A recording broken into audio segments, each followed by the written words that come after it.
Check. How's that? Oh, that's good. That's crisp. That is crisp. Yeah, it's real crisp. You sound good. Yeah. You sound really good. Mm. It's crazy how like good a sound system works. I'm gonna put my phone on silent because I'm notoriously bad at doing that. So I don't think I've had my phone not on silent in 10 years. Yeah, I know. It's actually, I miss so many opportunities because of this. Yeah. Every opportunity, actually. Yeah. Just can't stand having it. No, I don't need those notifications. No, exactly. Leave me alone. Yeah, fuck off. All right, we're here at the Island Diaz Poddy. First potty back in a while. Obviously, Island Diaz spiced rum. We have a very special guest, Louis Chapheau. Chapheau. It's okay. Everyone gets that wrong. I butcher names all the time. Redo. Louis Chapheau. Louis Chapheau. One more time. We're here with Louis Chapheau. I'm going to keep all those edits in there so that people, because I mean, I feel like people can connect when they fuck up names because I do it Not constantly. A single person in my life has ever said or spelled my name correctly. What for the nationality first time. is that? French. Really? Okay, yeah, makes sense. Yeah. It's like chapeau. Like everyone knows the hat. Well, je m'appelle. Oh, yeah. Wow. I know a couple Born words. and bred. Yeah. I should have. Actually, one thing I wish I did is went back in time and told myself that I should continue with French because of all the ladies I could probably talk to. It's a velvety language. Oh, yeah. It's beautiful. It's real smooth. Yeah. Are you fluent? My father's going to disown me if I don't get my French better. It's an embarrassment to my name, especially considering my full name is Christopher Louis Philippe Chapheau. Holy shit, that's a mouthful. Yeah. Good thing I didn't have to intro that. That would have been terrible. No, it's a bit of a disgrace that I'm not totally fluent, but I can get by. Yeah. So, no, for sure. You're Frenching it up right now. I'm fine. I think there's some sound going on. I heard singing. Yeah, it's beautiful. I can cut that out probably. Okay, so big weekend for you. You just flew in from Amsterdam. Yeah. So you're living in Amsterdam right now? I am, yeah. Moved there a year ago. Left Toronto almost a year to the week. Okay. Yeah. That's cool. Yeah, it's been fantastic. So let's back up a little bit. Louis is a artist, and you started doing art, what? 4 years ago? 4 years ago? Like right before COVID? It was actually during the very first lockdown. So it was totally by chance or serendipity. What were you doing before that? So actually my old business is 2 doors down. What was it? Revive, the IV infusion clinic. Do you know Sebastian Kennedy? Oh my God, yeah. Seabass? Yeah. Yeah, I've known Seabass. I met you before. Oh, there it is. We were driving. No, good turns. I hope. I don't know how you guys are now, but no. Oh no, love set. Look, okay, I went to film school with Sebastian. Oh wait, did you work on the film with him? I am the film student. Wait, shut the fuck up. Yeah, I'm the film student. What? Dude. I went to the opening. Look at this. Oh my God. That's a tattoo of the film student. That's my movie that I made with Sebastian. That's so funny. So I remember you running in. Okay, we're in Liberty Village, and you jumped in. He was driving, and you're like, "Yo, I need that check for Revive." Yeah. Wow. See, my memory's like an elephant, dude. Dude, I went to your like a smart elephant. I don't know if they're dumb or not, but yeah. At your opening. Yeah. My buddy, who I'll keep him nameless, gave me an edible before that, and I never take edibles from him ever because he's like, "Don't worry, it's not that bad." In that movie, I got so goddamn stoned off that edible. Yeah. In the movie, you know how like you're taking bong hits? Yeah. I couldn't watch the screen because I thought I was getting high when you were taking bong hits. You were getting high. That's how. Oh my God! I almost had to leave the theater. I was out of my mind. This is the Scotiabank one. The big one. Yes. Yes. That's so funny, dude. I was telling. By the way, shout out to Eduardo at Ammo for setting this all up. Oh yeah. And hey. I was telling him, I was like, I think I know this guy. I don't know him as an artist. No shit. That's crazy. That's fantastic. Okay. There were multiple times in that movie where I was dead center in the crowd. Like, you know how it's like the block of seats? And I was like, okay, you need to get up and you need to go get some water and you need to leave. And I would count down and I'd be like, nope, too high. Like multiple times. That's a perfect movie to do it, though. All I'm doing is smoking weed during it. It was torture. Like I was convinced I was getting high anytime you were getting high on screen. That was, wow. Well, there you go, listeners. That's wild. What a podcast this is going to be in. Unbelievable. I wish we had more time now. Anyways, okay, so that's weird. So I've met you before. Okay, there we go. Crazy. And I've watched your work. You watched my movie. Okay, yeah. So now I'm doing rum and stuff. I'm still doing film and whatnot. But okay, so back up. You had Revive. Do you still have it? I still have my equity in the business. Okay, cool. Because you were like kind of running the whole show, or what? Yeah. And then my business partner and I just decided to part ways in terms of like how to run the business. I was like near mental breakdown after 5 years of running that place solo, and so I was doing like some consulting. But it was the August before COVID hit, so I was kind of like fumbling around figuring out what I was going to do next. Okay. And then we went into lockdown. Yeah. And so I was like, okay, well, I don't have to figure this out yet. Yeah. And then just one day I decided to go to the dollar. I should back up a little bit. My dad had been on me to try painting for 10 years. Is he an artist? Yeah, he was an entrepreneur. He had his own restaurants, but he was a hobby artist, but pretty good. He started actually around my age, and he's 80 now, and he still does watercolors, prints, sketches. And I really liked his work. But he was like, Louis, you should try painting. Louis, I really think you should try painting. Year after year, and I kept putting it off. Mm-hmm. And so lockdown happened, and I was like, okay, well, I got nothing else to do. Yeah. Went and got dollar store paints, made a painting, and posted it to my Instagram story, and someone bought it for $75, like within 2 hours. And then I was like, I called my dad. I was like, I just sold my first painting for $75. He's like, you should have sold it for more. I'm like, great, thanks. And then I made another one, and someone bought it, and then made another one, someone bought it, and I was like, what is going on here? And next thing you know, like probably 4 months later, 5 months later, I was able to go full time. And then I got signed by an agent about 2 months after that. And then I did my first solo exhibition at the Broken Cage Gallery. Which is here. Yeah, unfortunately, they just had to close their doors. But they were an awesome space, and Eric, the owner, was really supportive of my work from early on. And then the rest is kind of history. So with that, I mean, I love the work now. I've been, so you have representation in LA? LA. Is it Barcelona? Barcelona, London, so West Hollywood and LA, I guess, if you want to parse it out. Yeah. Barcelona, London, and, Toronto up until Broken Cage closed. Okay, cool. So are you looking for representation here? Yeah, I'm always looking for interesting galleries to partner with. What's going on here? We're in Clio, right? We're in Clio. Yeah. And Eduardo actually started off as a client, or I can't remember. He had one of my paintings in one of his artists' music videos. That's right. Oh, I thought you meant at the Revive Clinic. No. Eduardo likes to throw it down, And then I think it must have been like 6 months ago. He's like, he kind of pitched the idea to me, being like, what are your thoughts about coming back and doing a show, maybe doing something down in Miami? Mm-hmm. And full credit to him for staying on my ass, because I avoid my WhatsApp DMs like the plague. Yeah. And it just came together so nicely. We were intending it to do it, I think, in the summertime, but we couldn't. It just was too quick. Yeah. And so we decided end of November. And with it happening so close to Christmas, and with the cost of living crisis kind of going on here, it felt like it was a good opportunity to partner with a charity that, especially here in Toronto, a lot more people are relying on this year. So we partnered with the Daily Bread Food Bank. That's a tough name too. So Daily Bread. Dude, this is like the podcast of tough names. I'm adding on the food bank so people understand what it is.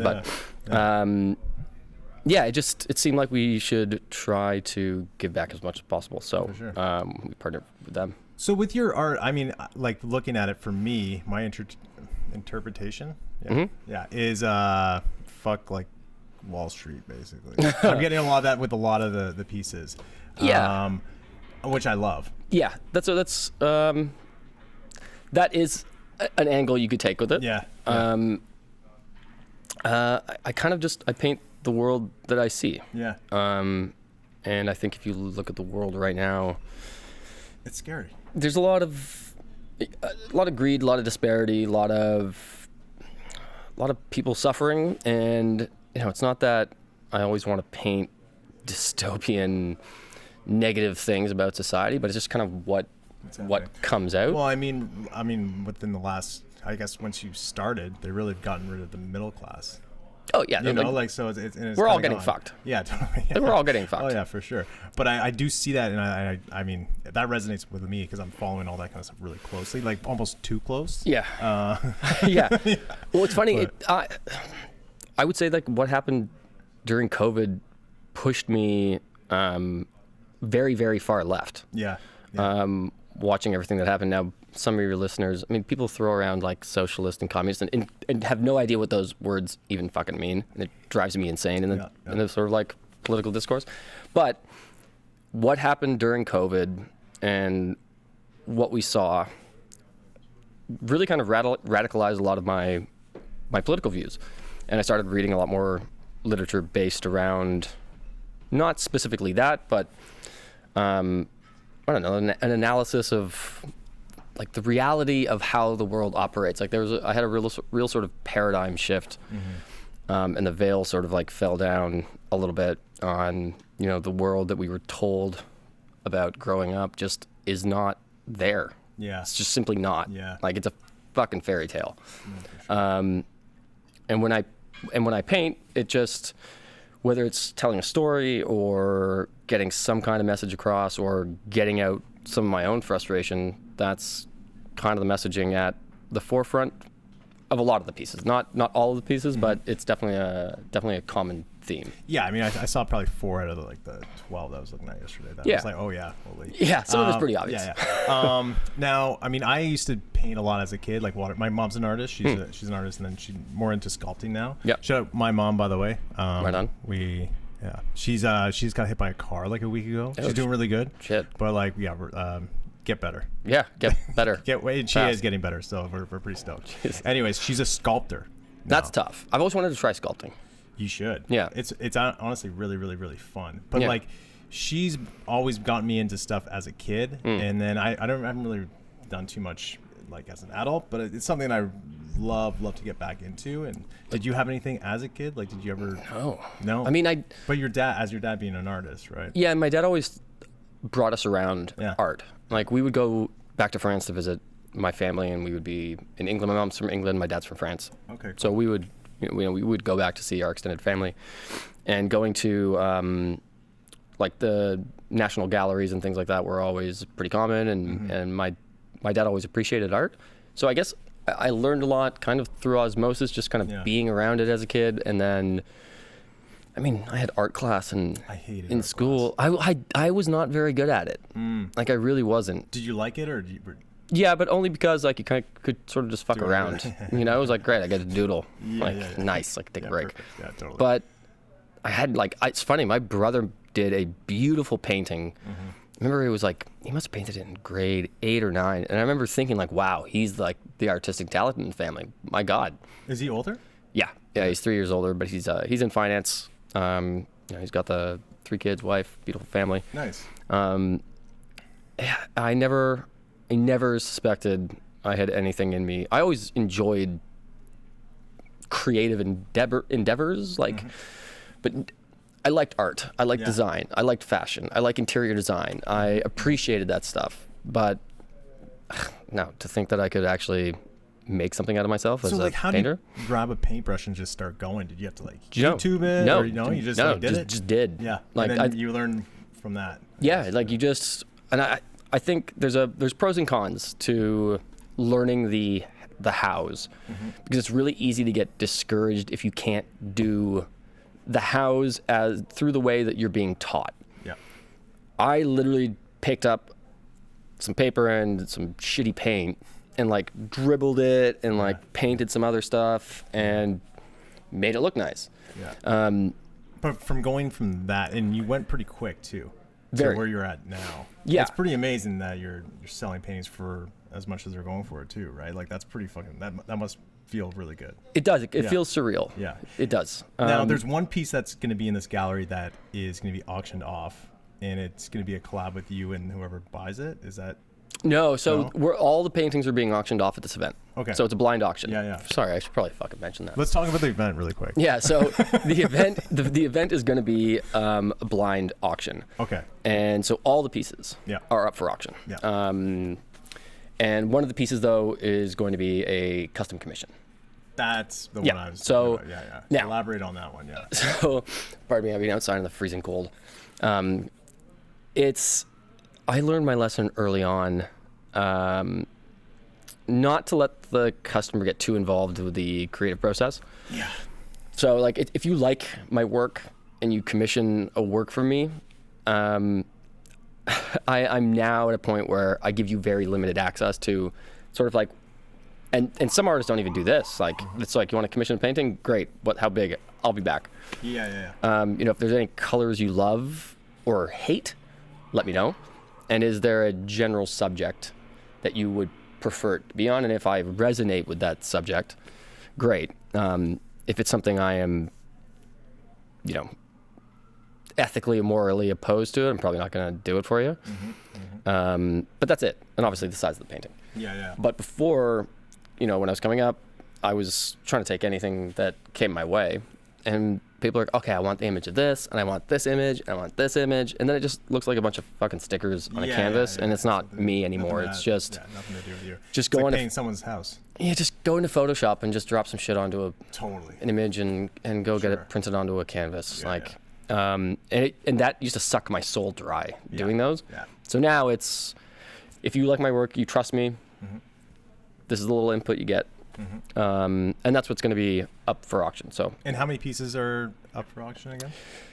There's going to be 9 completed works. Yep. And then a custom commission and a custom painted leather jacket. Oh, cool. Yeah, so I haven't done one in a while, but I love doing leather jackets. You use leather paint, So like what attaching do you use? studs. It's a special acrylic leather paint. Okay. And then I attach spikes by hand, studs, chains. Nice. What kind of music do you listen to? Fucking everything. Everything. Yeah. Except except for I feel like that's such. I feel like it's been. Dude, I've said that since I was a kid. Yeah, I feel like it's a cliche now. I feel Country's kind of good though, dude. some country is like what's it called? Taylor Swift. Oh God. It's funny. I had a huge debate about Taylor Swift the other night with some friends. Anyways, I digress. What the hell is like Johnny Cash? Like his style of music is rebellious. No, but is it? There's a specific subgenre. It's outlaw country. Is it outlaw? Oh, there's got to be a outlaw bunch West? of different countries then. There is. Yeah. Absolutely. There's like fucking bubblegum. Anyways, Yeah. I don't want to say never country, but a large swath of music. When you're painting, what are you listening to? Hip hop. Usually to start my time at the studio, I'm usually, because I get in there and I'm like wanting to just dive into it and amped up. I kind of have to calm myself down. Sure. Like, okay, hold on, you got to set up. Like, you get a little excited when you get here. Totally. And then you burn yourself out 4 hours in, you got to take a nap. Yeah. Which I actually do. I have to go to my couch and Naps are good. Well, they're fantastic. But honestly, I usually try to listen to like old school jazz or classical to sort of start the day because it's kind of, it's background music. Yeah. It's just not kind of there. It just kind of relaxes your brain a bit, and that allows me time to kind of set up, get in the zone.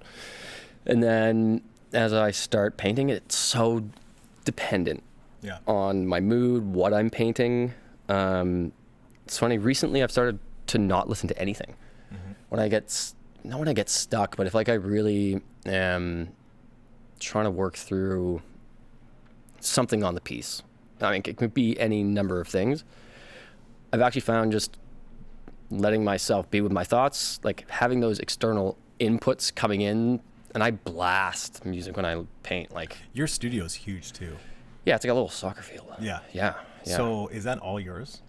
So no, I rent it out with a couple other artists and this woman who has a creative agency. But one of the other artists lives in Rotterdam, which is like a 30-minute, 40-minute train ride away. It's the other dam. It's the other dam. Yeah. And then another one had to step away because he's doing this incredible project creating these new recycle bins for Amsterdam. So to help homeless people not have to go through garbage to siphon out plastics and like bottles. It's this really simple design him and his business partner made where you just drop your can or plastic into it, and then anybody who wants to collect that to go exchange it for money just opens up one of the 2 drawers and they're already pre-sorted. That's so smart. And that's like a little video game too, right? Like yeah, it's brilliant. Anyway, so he's had to step away from the studio. Okay. And then the girl who has the creative agency is only in there 2 days a week. So I effectively have this place to myself. It's an old communications tower. Okay, cool. And the room is probably, I don't know, 130 feet long. From Instagram, it looks massive. It's cavernous. Yeah, it really cool. is. It's really cool. Are you in there by yourself a lot? 98% of the time. Yeah, it must be cool. Yeah, so we have like 2 lounges. I mean, you could skateboard around that place comfortably. Awesome. It's really, really cool. Did you have a studio in Toronto, or were you doing it in? No, I just did it at my house. I like transformed like the office into a studio, and it's funny. I had always dreamed of having a like industrial studio. That was like I'm like, one day, like, I just want that so badly. It reminds me of Big. You know that movie with Tom Hanks? Yeah, but I haven't seen that in a long time. You know, well, he gets like this, I guess it's like a loft, and it's just like all fun stuff in there. I vaguely remember that, but that sounds I'll amazing. Send it to you. Yeah, I'll send it to you. Or you can just Google it. Well, in this one, like, it fell into my lap. Like, yeah. I was super fortunate. I had connected with another artist, Kos, who goes by Life of Tedski on Instagram. And he just messaged me out of the blue. One day he's like, hey, would you be interested in this space? I'm like, fucking absolutely. Awesome. Yeah. Why the move to Amsterdam? I was done with Toronto. Yeah. Toronto was never... Do you grow up here? No, I'm from Victoria, BC. Oh. Yeah, I'm from the West Coast. Okay, cool. I moved here it would have been 12 years ago now. But I always knew that I was living in Vancouver before. Really liked Vancouver, but I was a young guy and it just didn't feel like there was a lot of opportunity there. I came to Toronto, but I knew from the day that I arrived, it wasn't going to be my forever home, call it that, like I'm some sort of adoption dog. I always knew. I knew it was an awesome city. I wanted to give it a try. My little sister was here with her then boyfriend, now husband, and it was a lot of fun. It was the big city in Toronto, or big city in Canada. Yeah. But yeah, it ran its course. Yeah, I'm from Wasaga Beach originally. Okay. But I moved here when I was 18. I moved to LA for a bit. I moved to New York for a bit. I've spent like 3 years in the States just doing TV shows and stuff like that. But like Toronto is definitely home, but I can see myself living somewhere else. I'm just trying to build something else out here and then just kind of. Well, I feel like COVID onward, this place, and I think you speak to a lot of people, and something changed in the city. Yeah. From COVID onward, like it just. A lot of the like mom and pop sort of or privately owned either boutiques or bars just became heavily corporatized. Like it just didn't have that deeper kind of community feeling. I don't know. It's really hard to put into like a tangible. The city is all fucking construction all the time. It seems. It's insane. It is. But it's very difficult to drive around. Yeah. So I had always like since I was a kid, I'd always known that I wanted to live in Europe. Like I'm like that is where I am ending up. And an opportunity presented itself because my relationship at the time came to an end and it was kind of the only thing keeping me here. And so I was like, fuck it. Like I was 38. I'm like, if I don't do this now, I'm gonna get stuck here and it's just not gonna happen. So literally just said I'm going, and then 5 months later I was gone. That's cool. It's really cool. Yeah. So why back here? Just because Ed was like, we're doing a show? Yeah. No, there was, a lot of my like support base here for my artwork is here. Yeah. And I always love like having the opportunity to do an art exhibition, and Toronto's supported my art like really from the beginning. Yep. And this opportunity was like a really hard one to pass up. So, I just kind of wanted to dive at it. I love that because it's like, I wouldn't say what you're doing before this was corporate, really, right? Revive is still, no, but like it's a complete 180 though. Yeah. Which is awesome. Yeah, it was. And which is not easy to do. No. Scary as fuck. My therapist says that I have a high tolerance for instability. Who's your therapist? Because mine fucking quit, so I got a new one. Yeah. Yeah, you were that bad, eh? About a year ago. Oh yeah, dude. I don't think he's performing. No, honestly, it's a double-edged sword. Yeah. Because you can get yourself stuck into situations that are not good for way too long. Yeah. But stuff like this, you're able to take on sort of high risk, high stress life changes. I don't know, man. Life's too fucking short. Like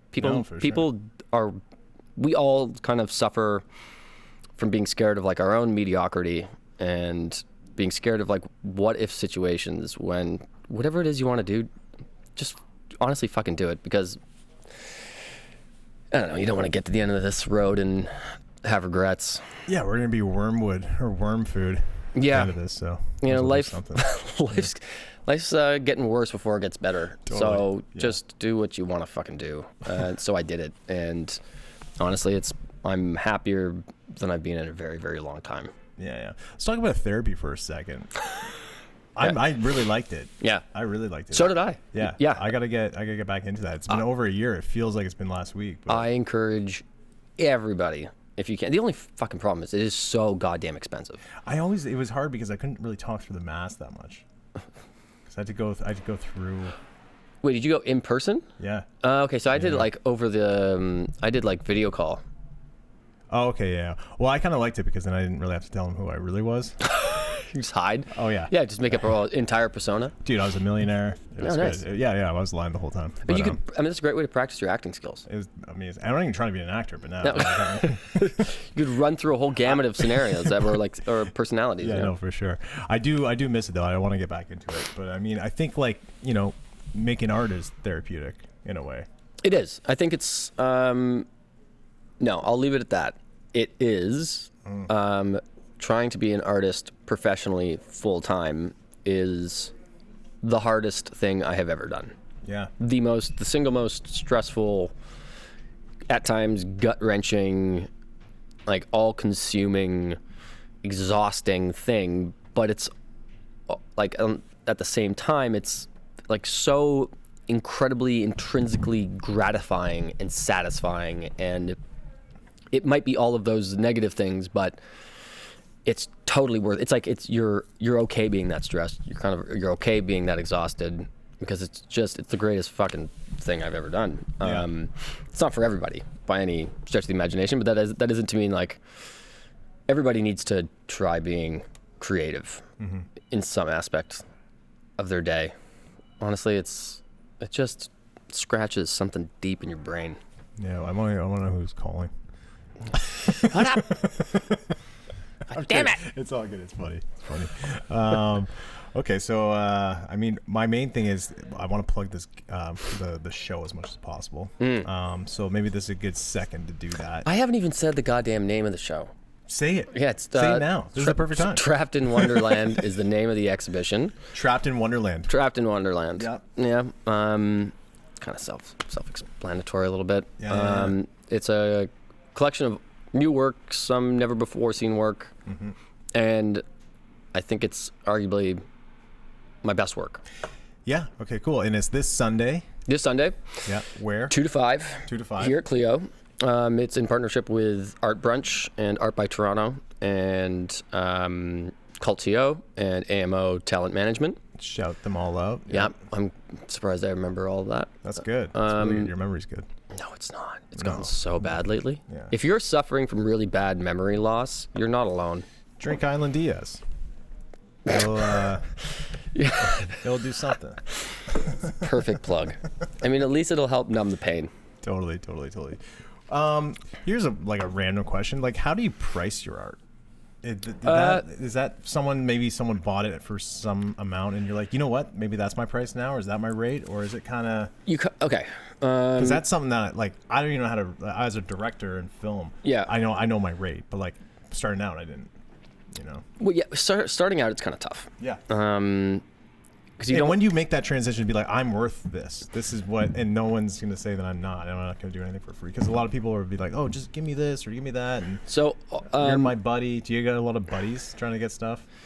Oh my God, my most insufferable clients have been buddies. Have been friends who have wanted discounts on custom commissions. Never do that. Artists, if you're starting art, if a friend wants a custom piece, full price. Full price. It's not worth the fucking headache. It really isn't. They take so many goddamn liberties. Anyways. Yeah. Sorry to any friend who's got a custom commission for me. You were a pain in the ass. But friends, support your friends, but also, okay? That's the other thing.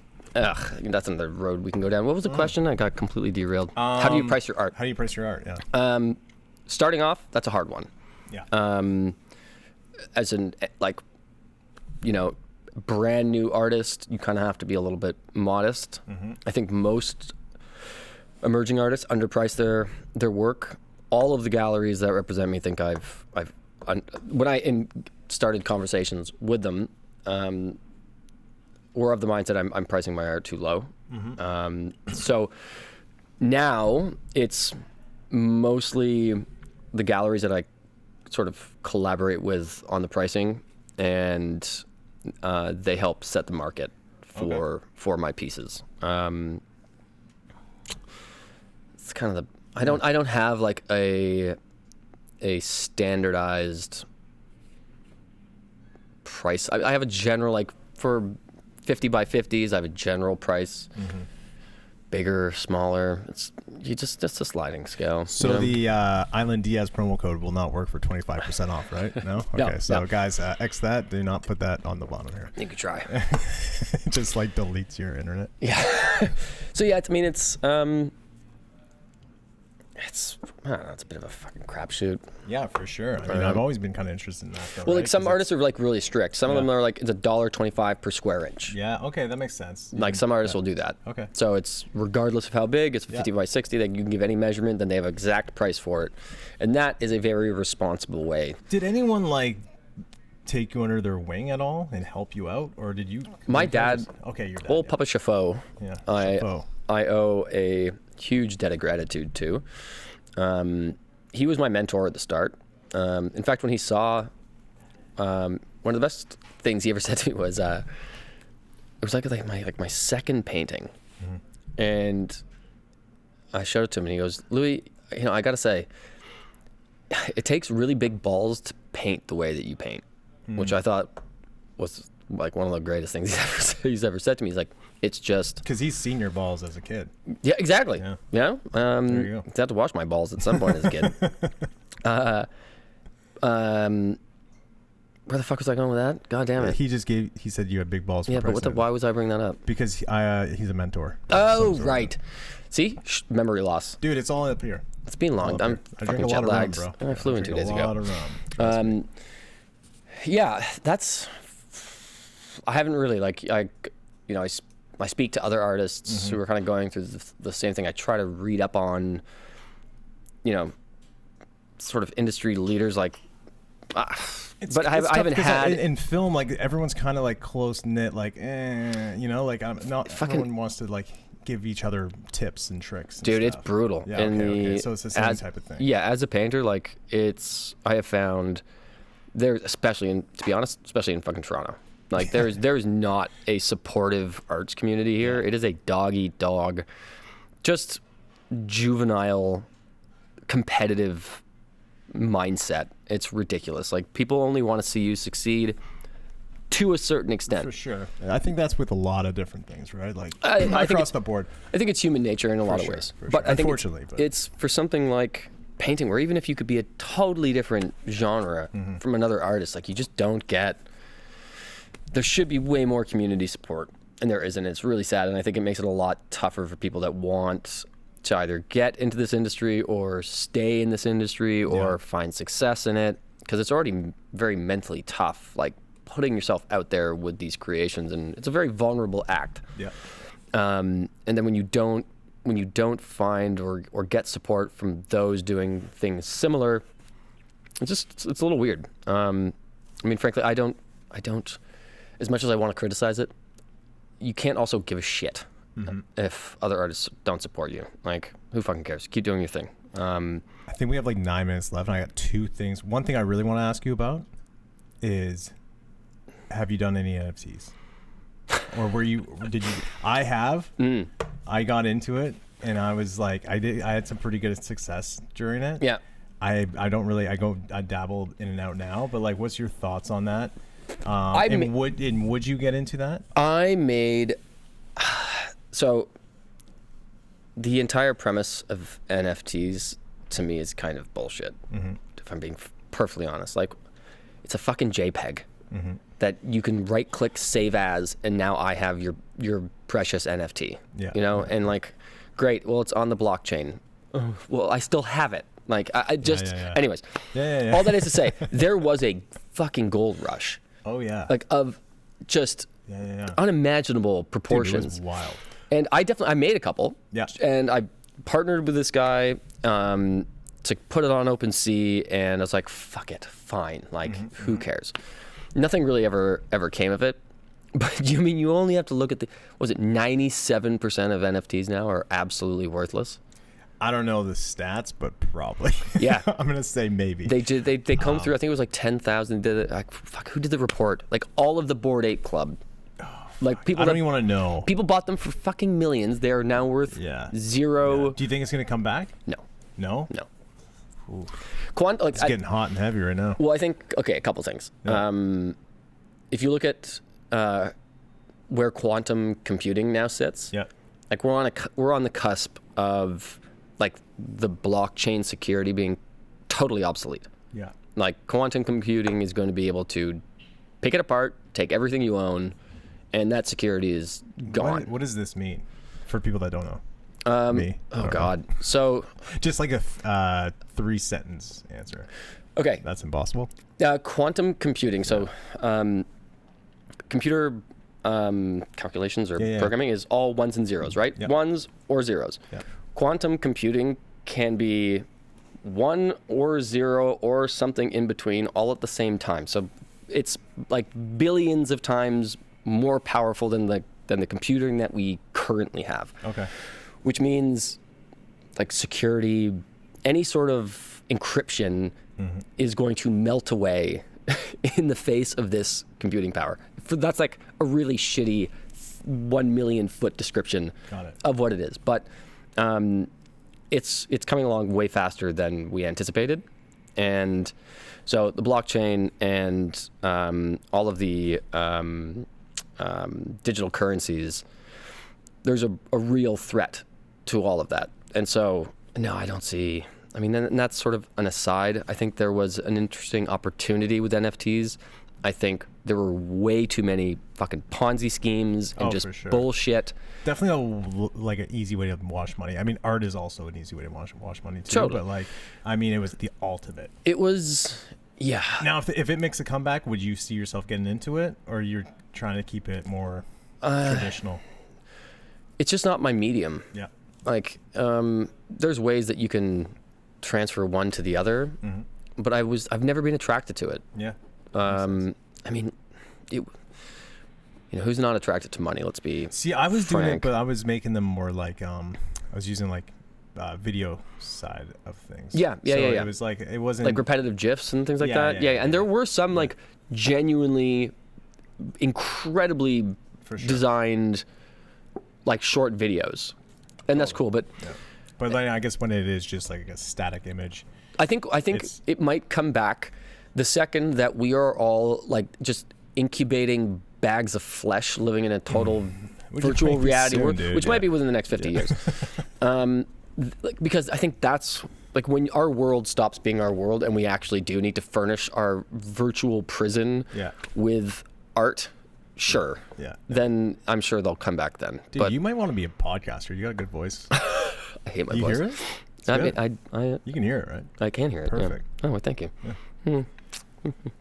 Is there anything else you want to talk about?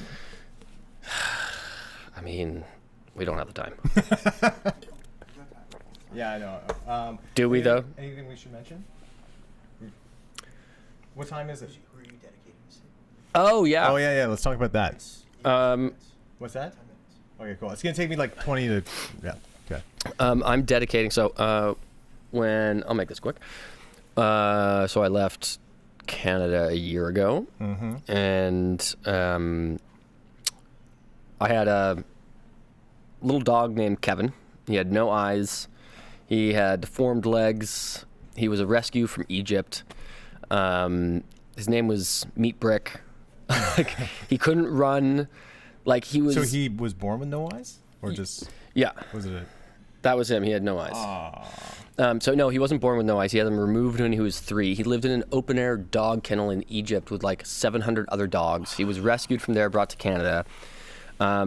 He was my savior. He helped me get through like one of the hardest periods of my life.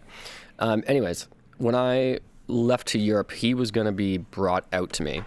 And 2 weeks before he was supposed to do that, he tragically passed, which was the worst day of my life. Yeah, no, for sure. You know, not being here for it and all that stuff.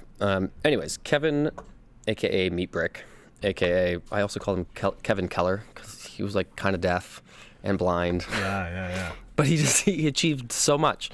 Like he had so many health issues and he always overcame them, and he always had this, like, he was a little bon vivant. Like he was just a wonderful ball of light. And you know, he taught me some incredible life lessons. You know, you can keep doing the hard things even if it's dark. You know. Oh man, he must have been so scared just walking around. No man, he was the most confident, like happy little fucker. Like he was amazing. He was Meat Brick, Kevin. Yeah, Meat Brick. Anyways, I'm dedicating my show to him because it's been a year almost exactly since he passed away. So the show is dedicated to my little Meat Brick. I love that. I love that. I adopted a dog from Texas. Oh, nice. Right on. What kind of dog? Rat terrier mixed with like a bunch of other shit. Nice. He's a little yappy motherfucker. He's a little prick. Just rescue Nikki, dogs. That's Nikki. But yeah, Meat Brick sounds way nicer than Nikki. Yeah, Nikki's nice, but Meat Brick sounds fucking amazing. That's amazing, dude. So with that, have you incorporated him in anything? You know what's funny? I'm going to. Yeah. I don't want to rush that. I have a concept in mind, but I haven't got there yet. It's been a lot of, you know, it's funny. It's a year on, but like it's still dealing with a lot of grief from it. Totally. And I don't think I'm at the point where I feel like there's like a finality to painting him that maybe I'm not ready for. I don't know. Yeah. It doesn't feel right, so I haven't done it yet.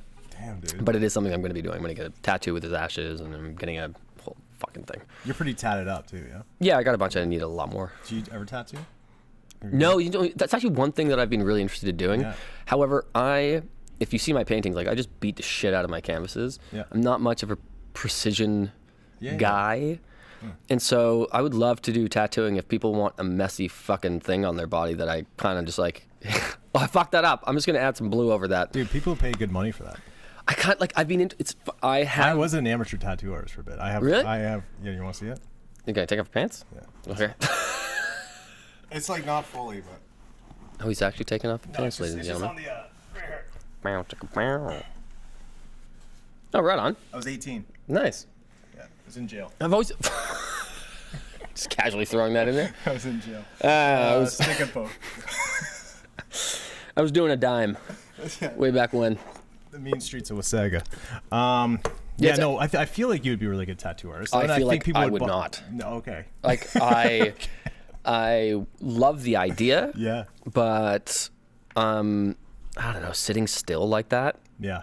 For long periods, it sounds might like not be good. It just sounds like torture.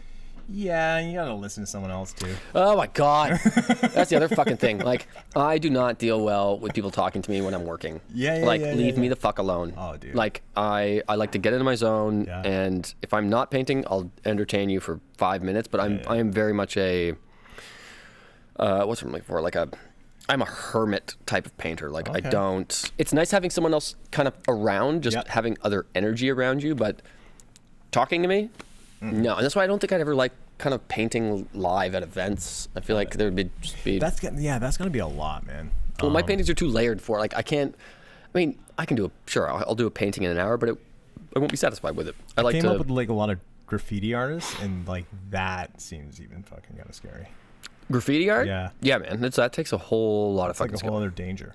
Absolutely. I've always wanted to. Job. Yeah, there's one guy in the Netherlands who made the transfer from like street art to like fine art. Yeah. But he does like these really nice tags.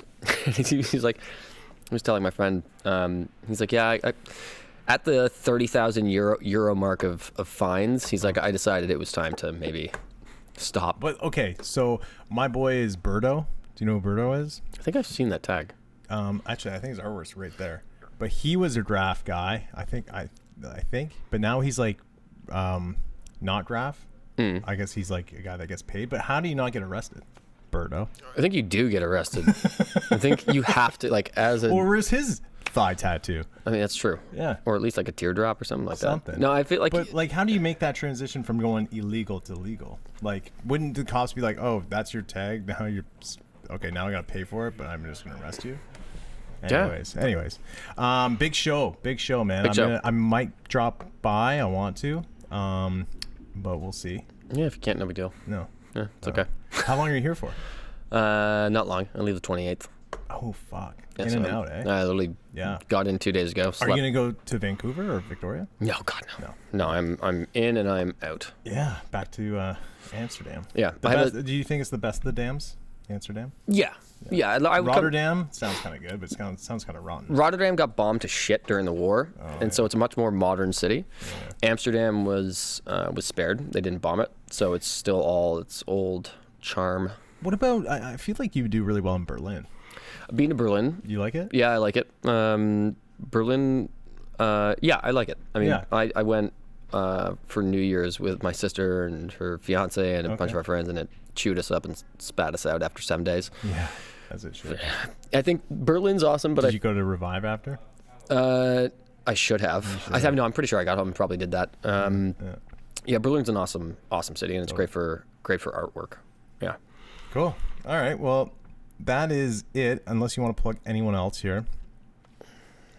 If you're in West Hollywood, I have a solo exhibition at Sav Gallery next December in West Hollywood. Like this plug December? Myself. No, next year. Oh, whoa. It might be earlier. Oh, really? Eh? Yeah. Wow. Yeah. Okay. So it's a year in advance. When did this show come about? I mean, I don't know, 5 months ago. 5 months. Fuck yeah. So they can come up like right away. Like I had my solo show in Barcelona. Like I was sending the gallery work, and they're like, "Okay, it's happening like in 30 days." One more thing: how do you fly with your art? Are you shipping it? Like, obviously you're shipping it, but like sometimes you ship it. Like sometimes usually just rolling it.